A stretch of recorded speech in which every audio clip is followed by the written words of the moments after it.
The atmosphere inside Madison Square Garden was electric as fans eagerly awaited the showdown between Terence "Bud" Crawford and Felix Diaz. Two fighters with distinct styles and a wealth of experience were about to step into the ring. Crawford, known for his incredible ring IQ, sharp reflexes, and switch-hitting ability, was aiming to make another bold statement in the super lightweight division. Felix Diaz, a former Olympic gold medalist from the Dominican Republic, had proven himself as a tough, aggressive fighter who didn't back down easily.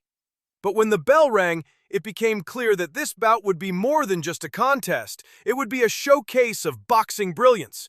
From the first round, Crawford took control of the pace. He started in the orthodox stance, gauging Diaz's movements, then quickly switched to southpaw, something Crawford does almost effortlessly.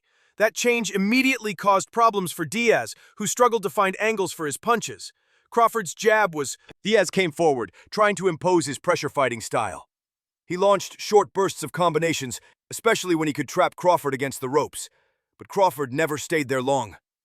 With slick footwork and intelligent head movement, he would glide out of danger, pivot away from the corners, and return fire with counters that stunned the Dominican challenger. Crawford was reading Diaz like an open book. Every time Diaz moved in with a jab or a right hook, Crawford had already seen it coming. He slipped punches with ease and punished Diaz with quick counters to the head and body. By the third round, the difference in speed and timing became even more apparent. Diaz kept pushing forward, hoping his physicality would wear Crawford down. But Crawford, calm and composed, was putting on a boxing clinic. He dictated the distance, danced just outside Diaz's range, then stepped in to land clean shots. His ability to mix up his punches, from hooks to uppercuts to sharp bodies. What stood out wasn't just Crawford's offense. It was his defense. He barely got touched. His upper body movement was smooth, his anticipation was on another level, and he always stayed one step ahead. When Diaz lunged in with punches, Crawford made him miss and made him pay.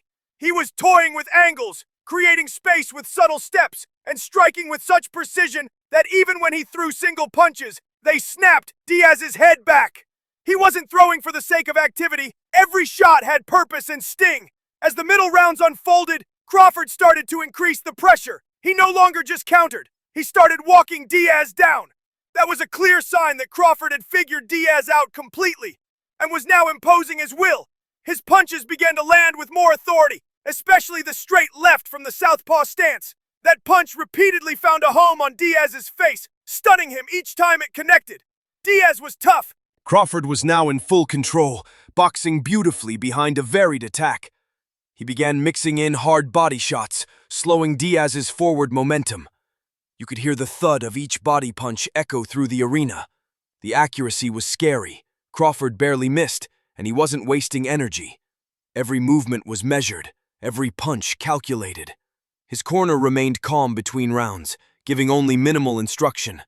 It was clear they trusted him to handle business his way, and that's exactly what he was doing, handling a world-class opponent with class and dominance. Diaz's corner grew more animated as the fight progressed. They saw their fighter taking more punishment and landing less. They tried urging him to take more risks, to pressure harder, to let his hands go. But every time Diaz opened up, he got clipped. Crawford's timing had been honed to perfection by this point. He was seeing everything in slow motion and punishing every mistake. In one exchange, Diaz tried to let off a four. By the 8th round, the damage on Diaz's face told the story. Swelling was evident, and the effects of the sustained punishment were showing. Still, he pressed on, never backing down. His heart was undeniable, but his body was beginning to betray him. Crawford started landing clean combinations with increasing frequency. The jab, hook, uppercut. He used every tool in his arsenal. At one point, he landed a 5-punch combination that had the crowd roaring. It wasn't just that Crawford was winning, he was putting on a masterclass in the art of boxing. Crawford's confidence was obvious. He began fighting with his hands low at times, using head movement and footwork to dodge punches and lure Diaz in. When Diaz bit on the bait, Crawford would make him miss and counter with sharp, punishing shots. It was boxing at its highest level, fluid, intelligent, dominant. The referee kept a close eye on the action, knowing that the beating Diaz was taking could soon be too much. As the ninth round began, Crawford had completely broken Diaz down mentally and physically.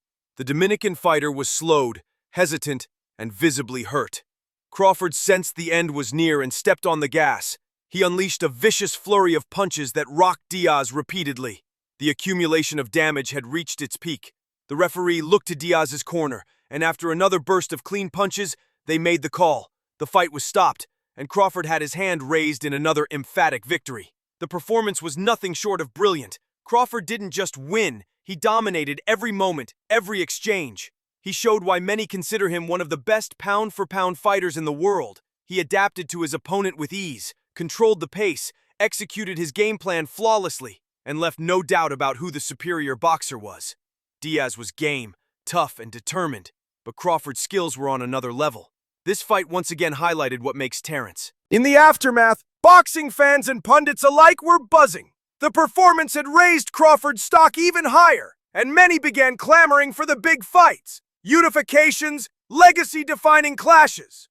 For Crawford, it was just another night at the office, another reminder of his greatness, and another step toward carving his name into the history books. Diaz walked away bruised and beaten, but with his head held high. He faced one of the best in the sport and gave what he could.